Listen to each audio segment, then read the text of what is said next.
Hello, ladies and gentlemen. Today I want to talk about Wilds, its player counts, its sales numbers, and is the game dead? And quick answer, I don't think so. Let's get into the video. So originally I was thinking about making these two separate videos, but this has been a topic that's been on my mind quite frequently because there was a whole video that came out that went kind of viral. Pretty much every single major Monster Hunter YouTuber, streamer, whatever, saw it, and they've been using it as like their propaganda to prove that Wilds is bad. And the thing is, the video itself is just wrong, like entirely for the most part. And just to prove how bad that video was, it was already out of date the day that it came out. Which, funny enough, even the guy who made the video even admitted to that in the same video, talking about, yeah, well, everything I just said might not be, relevant for very long, or it's already, over with, or whatever. And that's a huge point of contention to the video, using that as like their steel man argument, like that Wild is bad because this guy made a video talking about like finances and stuff like that. That means Wilds must be bad. In my opinion, that I held at the very beginning of the game because Game Easy still carries to this now, and now it causes all these other problems. Now you might be wondering, what video am I talking about? Well, it's from a YouTube channel called Bellular News. Players have had enough. Monster Hunter Wilds died in 1 month. And it has a thumbnail saying 95% of the sales are gone. Now, how do I explain this without sounding like a fucking asshole? So, the game did not die in 1 month. All the casuals just left the fucking game. That's all that happened. There are so many games that have become so casualized, whether you like that or not, that are designed to make sales, and that's it. The game coasts off from there. The people who are going to be diehard fans are still going to be here. And Monster Hunter Wilds consistently hits about, 70 to 40,000 players on Steam per, title update and mid-season updates. So this idea that the game is fucking dead is ridiculous. And keep in mind, that's just Steam numbers, considering that apparently no one can play the game on PC because it runs like such fucking shit, even though every single time that Capcom says they made improvements to the game, and I see polls, and 70% of people say the game runs better. Now, to be fair, that doesn't mean the game runs well, it just means it runs better. But if 70% of people are saying they're seeing improvements, that actually does mean something, just saying. But if there are so many people who don't play the game on Steam literally because, like, oh, well, the game runs like shit and I can't run it, and that's why I'm not playing the game, then realistically, that means the console numbers are probably doubled that. So if like 40 to 70,000 players on Steam was to be doubled on console, Monster Wilds has done extremely well, and it's continuing to do extremely well.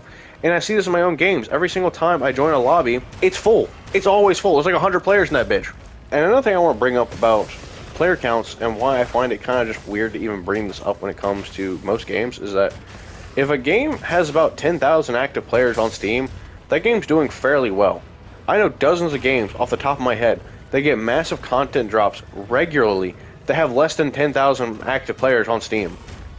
And to think that Wild is doing poorly because it's averaging about, say, 40,000 players is just kind of a joke to me. I just can't take that seriously. So this idea, oh, the game is fucking dead and the player base fucking left because all the casuals who were going to play the game for the first month that comes out because it's the new shiny thing dropped the game, and that the player base has been slowly bleeding players because they're going to go on to play other fucking games, like as if that's never an option. And at a certain point, I think Monster Hunter, that if it keeps going down this path with the content drops and everything that it does now, we're definitely going to probably hit the COD cycle, where, okay, new game comes out, people love it, oh my god, it's amazing, it's the best game in the series, I love this game. Then, a few months after, it's like, okay, well, it's actually just pretty good. And then, you're getting about a year into it. It's like, okay, the game's actually kind of shit. It's fucking dog shit. It'll never be good. I fucking hate this. And then it gets its fucking expansion. Everyone's like, oh my god, this is the best game I've ever played, all over again. And then it gets to the end of its life cycle all over again. And then, next thing you know, the next Monster Hunter trailer drops. It's like, oh my god, this looks great. They're going to fix all the problems from the last game. It's going to be so good. It's going to be the best Monster Hunter game ever. And then it comes out, people love it, and then it does the whole fucking same thing over again. And they end up going back to the previous fucking game, people realizing, oh my god, that game was actually really good. So, it is what it is. There's really no getting around that. When it comes to Monster Hunter, time is just a fucking flat circle. You got all these, room temperature IQ, troglodyte grifters running around, telling you how the franchise is and how it's always been, telling you that the game's gonna die, even though this is, the case for every single game in the franchise. And to be honest, most games ever have had this fucking problem. And in the modern internet age of games, this has been basically kind of an ongoing problem. People say, oh, well, the player counts drop below half of what it launched with. That means the game's dead. And to be honest, most of the Monster Hunter games will have had their content cycles. You'll play them for about a month or two, get all that you wanted out of them, and then you move on to the next game. That's pretty common for most games ever, to be honest. You get bored of things. I watched the Lord of the Rings trilogy once a year, but if I had to watch it every fucking week or every fucking month, I would probably come to hate that trilogy, even though it's one of my favorite movie series of all time. Same thing will happen with any game that you like. If you just play it enough, you're gonna fucking get burnt out on it. You're gonna hate it. And the portable games probably did extremely well for player counts in Japan specifically, because, well, it's a completely different ecosystem there. You know, in America, you know, try to go on the subway, you're probably gonna get stabbed by a Fent user or some shit. But in Japan, you know, you have people just sitting on the train playing fucking Monster Hunter. And that's what probably kept those games alive for a very long time, and why the portable games were so popular. Now, the claim that Monster Hunter has lost 95% of its sales is kind of weird because it's still selling pretty regularly, like 50,000 copies. Like every month it's been selling like 50,000 copies since it's released. That's pretty fucking good. Now people will always say, oh, well, other Capcom games are selling better. It's like, yeah, other games that Capcom has that have been out for almost fucking like half a decade that are on sale for like 20 bucks. Yeah, those games would sell a lot better. I would hope the game that's on sale for 20 bucks sells better than the fucking $70, $80 game. What are we talking about? Are we serious? Like, that makes no sense. It's not a valid argument or criticism. I want to touch on the Bellular News video where he talks about the numbers, like, you know, the profits and whatnot, and how it's bad for Capcom, effectively.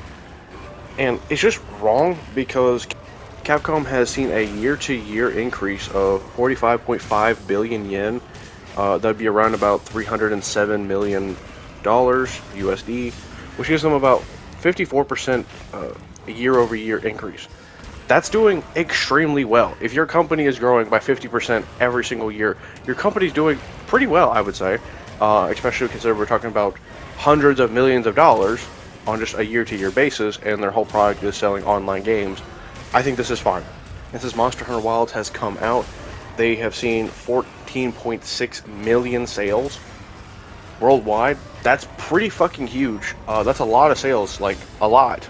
And to know that on release in the first month, Monster Hunter Wilds made up 10 million of that, that's kind of a lot. Okay, that means a lot. And considering the fact that Monster Hunter has consistently sold, you know, 50,000 copies per month since then, and that's with the, you know, the added knowledge that, hey, the game doesn't run well on PC, so don't buy it. So yeah, people are not buying it just because of that. So yeah, it probably has hurt the sales numbers a bit, but to say it's bad, bro, what the fuck are we talking about? Another thing he brings up is Wilds is pretty low on the chart of overall Capcom games sold, and I mentioned this earlier where those games are on sale. So like Devil May Cry 5, Resident Evil Village, Resident Evil 4 Remake, or the Street Fighter 6 game. Those games outsold Wilds since release, but like that's post-release. They didn't outsell Wilds entirely. Wilds just has more copies sold of all time than those games do, period. And that's really important to mention because those games have gone on sale. They've been out for multiple years. They've, you know, they're probably about like 10, 15, 20 bucks on average for how much they're selling. And since release, Wild has sold about another 500,000 copies, so another 500,000. That's pretty decent. And I mean, I remember back when Assassin's Creed Shadows came out, they said they sold like 2.5, 2.6 million copies or some shit, and that was considered, you know, a success. And a game that sells, you know, 11 million copies basically isn't? Or what are we talking about? And since we live in the current internet age of where the game first comes out, that's when it's going to get the most of its sales because it's the new shiny thing. They want to buy it immediately. That's where it's going to get all of its sales, and it coasts from there, like I said previously. And Monster Hunter is a game, if you know how the franchise works, it's going to get an expansion, they always do, and then you get the game after the expansion. World had the same exact thing. During the whole Return to World event, World sold twice its base copy numbers and 3 times its Iceborne numbers. So this idea that the games are doing bad is just kind of a joke. The games will sell more in the long run than they do when they first come out. Period. There's no getting around that statement. Another thing I want to talk about is how the monetization works in Wilds.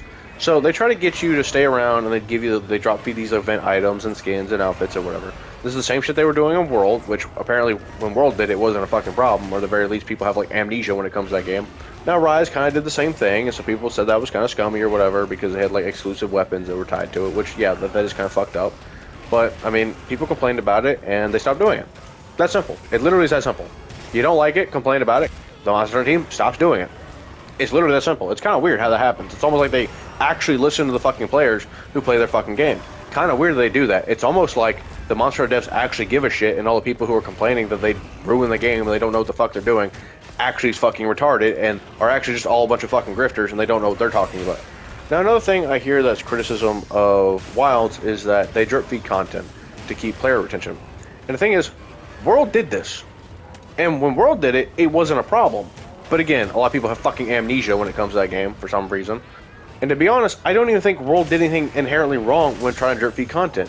They had a bigger player base. World is kind of an anomaly. It originally only came out for PlayStation, and then we got the PC port, which was like really the first time that any Monster Hunter game was actually designed for PC, which even then I think the PC port ran like shit, which, again, oh my god, Wilds runs like shit on PC.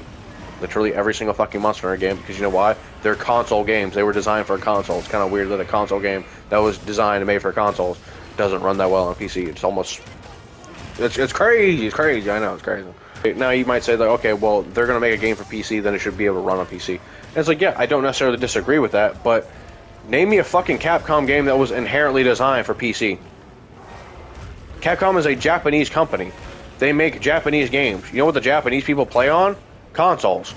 PC gaming basically does not fucking exist in Japan. It's such a weird thing to even have to fucking mention this to people, because it's like, you are so out of the loop and don't know what the fuck you're talking about. You are in your own bubble to the point where you don't know how things work outside of your own echo chambers.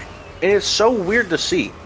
And again, going back to World, drip feeding content with the title updates, stuff like that, World was the first game to really do that. Technically, you want to dig into the weeds, Frontier did it first, but like Frontier was like an actual MMO that had a bunch of crossovers and, you know, events and stuff like that. So I'm not really going to count that when the whole point of that game was to keep it alive and running as long as possible.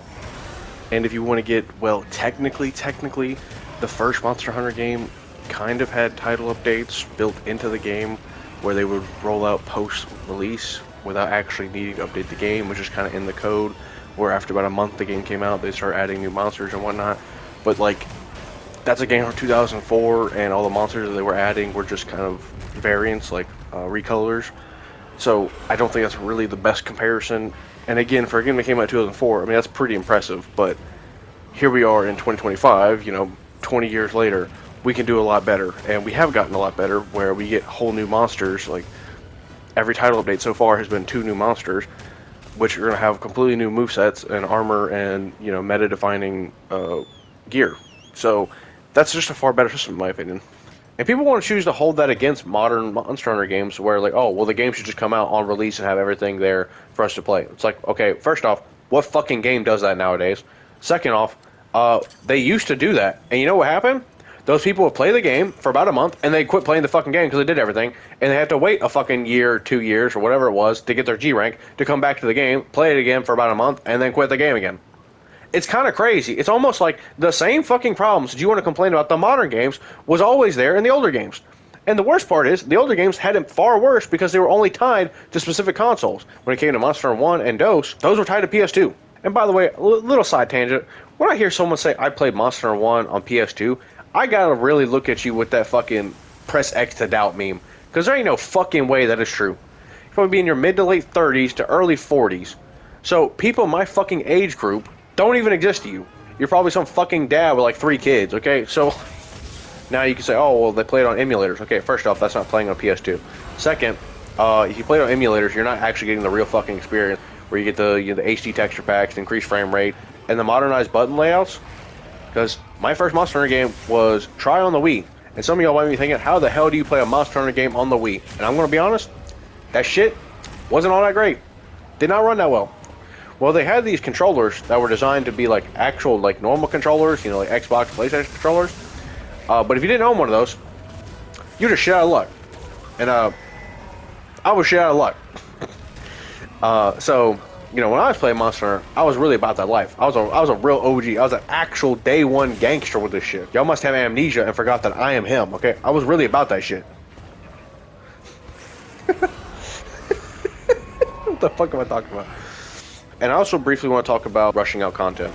So there is this theory going around that there's so much of the game that's supposed to come out on release. Some people say like the Grand Hubs, Mizu and Legia Chris and stuff like that, they're all supposed to come out on day one. And maybe, I mean, the only people who would actually fucking know that are data miners, and to be honest, they might not even actually have the full fucking picture, because just because those things are in the files or whatever doesn't actually mean that they were going to be there on release. They could have just had them like ready to go so that they'd have more content post launch. That's literally that is a possibility. Like that will never be removed off the table. So until some like Monster Hunter dev actually comes out, until Ryozo comes out here and says, yeah, we had a bunch of shit planned and it didn't come out. Sorry, we can't even actually use like even the data miners and what they find to be proof to whether or not stuff is actually supposed to be in the game or not. Because fact is, most games will have shit that are in their code for a bunch of post-launch stuff in the code, ready to go and ready to be dropped, where they were already working on it in the code. That's not an uncommon practice. Fact is, I remember back when Monster Hunter World came out, data miners were saying that Electron was going to come to the game. That was during base World. That motherfucker didn't come out till Iceborne, almost till the end of the game's life cycle. So just because something is literally in the code does not matter whether or not it's going to be there on release. So this idea that, oh, well, the data miners found it, that means it's supposed to be there. No, that is not necessarily true. So needless to say, Monster Hunter is in a fine position, are nothing to even complain about. Fact is, most of these games are going to sell better after the release. You get the day one release, which is going to get all the hype, it's going to get all the major sales, and then for the next few years, it's going to rack up more sales to the point where it's going to end up outselling its original, first month release. Okay, that's how all these games end up working over time. The sales numbers are not bad, the player counts are not bad, and the title updates are not bad. In fact, some might make an argument that the title updates are probably the best part about the new Monster Hunter games, because they fix everything. We've had entire new gameplay systems get added to Wild since it's come out, and the balancing changes. I mean, we've seen weapons get brand new moves. That is completely unique to this game. In the Bellular News video, a lot of it is talking about how investors are treating the game and the investors might be pulling out or whatever. This is honestly just fucking bullshit. Capcom is literally in its prime right now. I don't think Capcom has ever been in a better position. Monster Hunter as a franchise is basically a household name. Pretty much everyone knows about it nowadays. Monster Hunter Stories 3 trailer dropped pretty recently as well, and without a doubt that game's going to do extremely well. Another thing that Bellular News brought up in that video was that Monster Hunter kind of lost its core identity and the people it was trying to cater to. There's only so much I can say about that statement, how moronic it is, because if you know anything about the Monster Hunter community, it's pretty diverse as far as opinions go. Like, you will have people who will say Monster Hunter World is the worst game in the series, and then turn around and just say Generations Ultimate is their favorite game in the franchise. And it's not to say that's an inherently bad thing, but it's like, that person has just a unique taste. We'll say Freedom Unite is their favorite game in the franchise, and then their second favorite is Rise. And it's like, those two games are such polar opposites in design and comprehension. It's almost insane to have that opinion. The games themselves mechanically change through and through, pretty much from top to bottom, while the core fundamental of the gameplay stays the same, and the design philosophies of the games are radically different as well. So to sit here and say oh, well, they abandoned their main player base. If the main player base you're talking about is fucking World, then yeah, World players are fucking extremely upset, because World players don't want another World. They want Iceborne 2. They want Fireborne. They want Airborne. They want Skyborne. They want Waterborne. They want fucking... And the thing is, I don't inherently think that's a bad opinion for them to have. I think an actual really good Monster Hunter MMO that was actually true live service that wasn't built off the back of Monster Hunter DOS could actually do extremely well. Would it hurt the franchise overall? Probably, because it would change the design philosophy of the games going forward radically. But again, that's what happens with every single Monster Hunter game. And to a lot of people, Wilds is just World 2. So it is what it is. You can't really just lump all these people together as if they're the same fucking person, because you're not going to get anywhere. Because there's not going to be equal representation of any valid arguments or criticisms, because they're going to be so fucking varied to the point where they don't hold any water. But that's pretty much the end of this conversation. I just wanted to make some type of combative video trying to push against those ideas. Because when you let someone ramble or try to push an agenda or an idea, and you have no one to push back on them, and they just kind of get to walk forward and seize a bunch of ground and then control the entire conversation because no one's pushing back on them, can be pretty infuriating to see. So this video's main intention was just to kind of give a voice to people who kind of feel the same.